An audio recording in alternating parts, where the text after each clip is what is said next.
My presentation is about deductive arguments.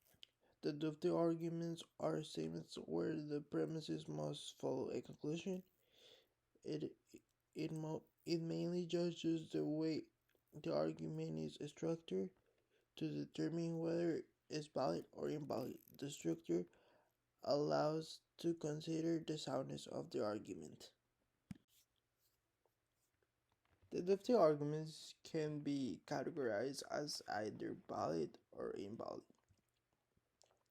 A valid argument is an argument that is structured in such a way if if the premises are assumed to be true, then it is impossible for the conclusion to be false.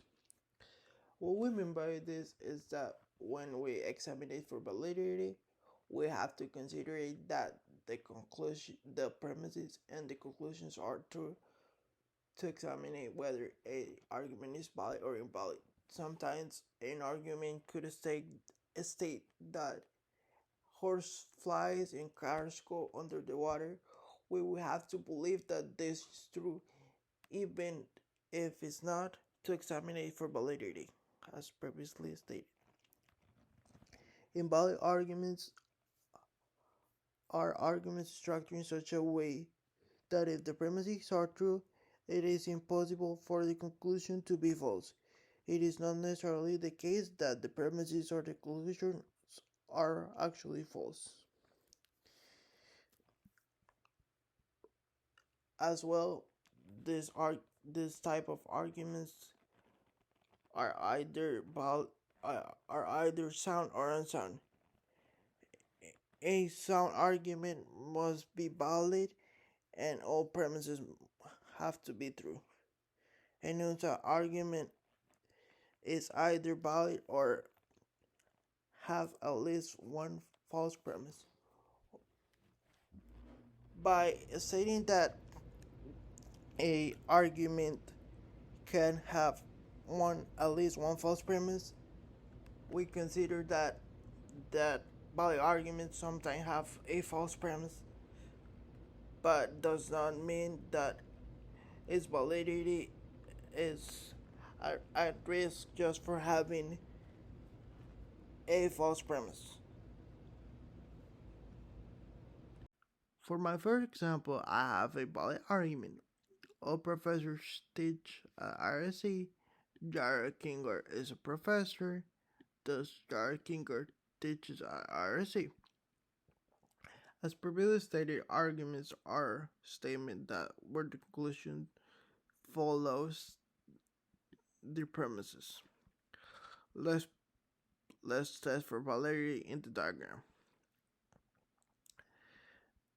In the first part of the diagram, we have RSC.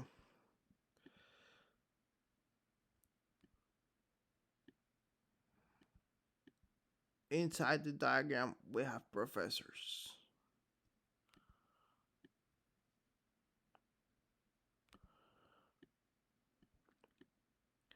And inside this diagram is Jared Kingard. For this argument to be considered valid, we will have to assume that Jared Kingard is a professor. And because he's a professor, he must teach at IRC. That makes the argument valid, and since all premises are true, this makes the valid argument sound. For my second example, I have an invalid argument. Most people have cars with two seats. My mom has a car. Therefore, my mom's car has two seats. Let's break it down. To examine it for validity, we must assume that both premises are true as well as the conclusion. The conclusion states that my mom has a car with two seats, and it is true that my mom has a car, but the problem comes with the first premise that states that most people have cars with 2 seats. This is not for my mom. She could have a car that's 3 seats, 4 seats, or whatever. It does not necessarily mean that my mom's car has to have 2 seats. Let's put it into the diagram. Here we have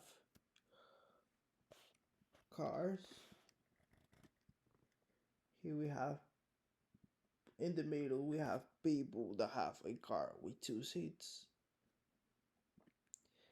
But my mom's car does not have 2 seats. So my mom's car, my mom has a car but does not belong to this side, which has 2 seats, so it's not in the middle, which prove that this argument is invalid, because even though that my mom has a car, it does not have to have 2 seats. That's why my mom is in this part of the diagram. For my last example, I have an invalid argument as well. Some cats are aggressive. Jasper is a cat. Thus, Jasper is aggressive.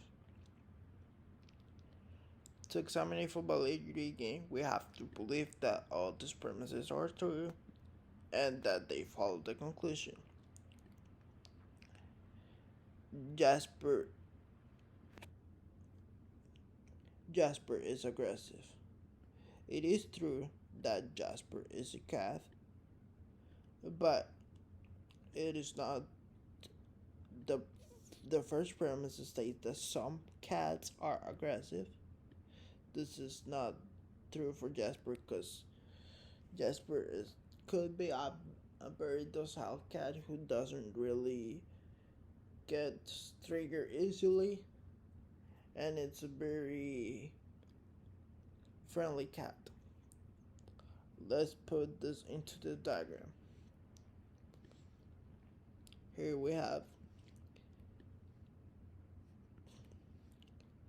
cats, and in the middle we have some cats are aggressive, and cats that are not aggressive. Cats are aggressive in the middle. So, for example, since Jasper is not aggressive, since this is not true, because Jasper could fall in this category where cats are not aggressive,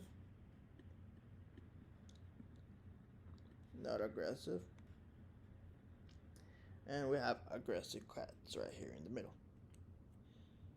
which prove that Jasper could fall in this category where cats are not aggressive. It does not necessarily mean that Jasper is aggressive, because it states that it's some cats that are aggressive. The two previous examples were invalid, which turns out that they're invalid, therefore they must be unsound as well. Thank you.